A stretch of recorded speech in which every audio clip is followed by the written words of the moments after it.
10 օր է անցել, ինչ ադրբեջանական եւ հայկական կողմը հայտարարել են, որ բոլոր կետերի շուրջ համաձայնությունը կա, պատրաստ են այսպես կոչված խաղաղության պայմանագիրը ստորագրելու,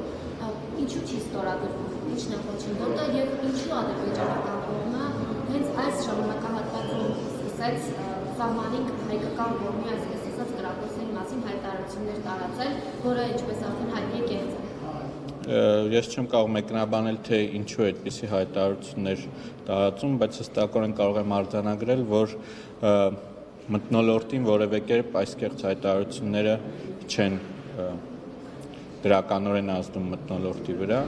Այնուամենայնիվ, մենք հայտարարել ենք, որ պատրաստ ենք բանակցություններ սկսել համաձայնագրի տեղի ժամկետների համաձայնագրի ստորագրման տեղի եւ ժամկետների վերաբերյալ եւ այս պահին սպասում ենք ադրբեջանական կողմի արձագանք։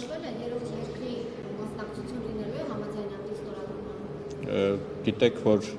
քննարկումները եւ բանակցությունները ըստ էության երկկողմ են ընթացել, այս պահին առավել մանրամասներ չկան,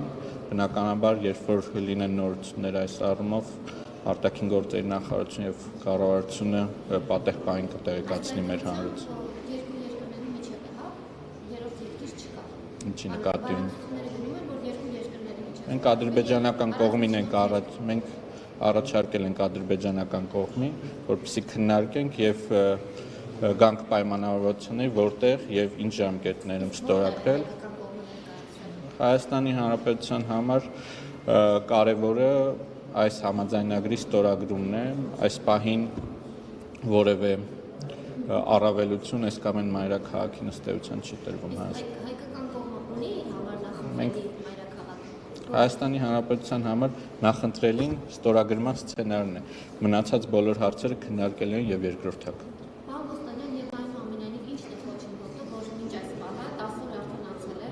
ինչն է խոչընդոտը, որ չի ստորագրվում այս համաձայնագիրը։ Հնարավոր է, որ ադրբեջանական կողմը նոր պահանջներ է ներկայացրել եւ հայկական կողմը չի ցանկանում առաջ գնալ։ Տեսեք, ադրբեջանական կողմը նաեւ հանրային կերպով է իր մեկնաբանություններով հանդես եկել, որոնց հանրահռչակմամբ զբաղվելու որևէ ցանկություն այս պահին բացարձակապես չունեմ, կարծում եմ եւ Հայաստանի Հանրապետությունը կարծում է, որ չկան որևէ խոչընդոտներ հենց այս պահին ստորագրելու համար այս փաստաթուղթը եւ պետք է նաեւ վկայել, որ մեր բազմաթիվ գործընկերներ, միջազգային կազմակերպություններ, առանձին պետություններ, ինչպես ՄԱԿ-ի անվտանգության խորհրդի բոլոր անդամ պետությունները, մի շարք Եվրամիության գրեթե բոլոր անդամ երկրները, այլ գործընկերներ Մերձավոր Արևելքից, Լատինական Ամերիկայից կողմերին ըստ էության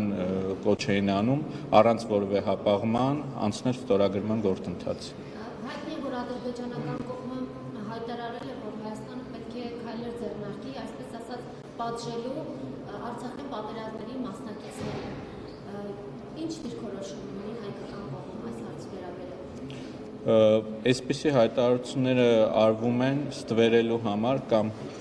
որպես հակաարշավ Ադրբեջանում այս պահին ընթացող իրավական պրոցեսներին, որոնք դժվար է անգամ իրավական անվանելը ռազմագերիների եւ այլ պահվող անձանց նկատմամբ, բնականաբար միջազգային հանրությունը եւ Հայաստանի Հանրապետությունը կոչ են անում Ադրբեջանին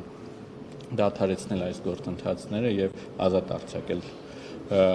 մեր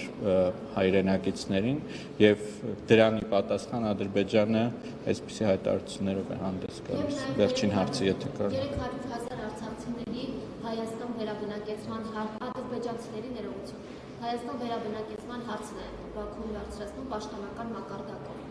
Ինչ դիրքորոշում ունի Հայաստանի Հանրապետությունը այս հարցի վերաբերյալ եւ արդյոք այդ կետը ներառված է խաղաղության համաձայնագրում։ Բազմիցս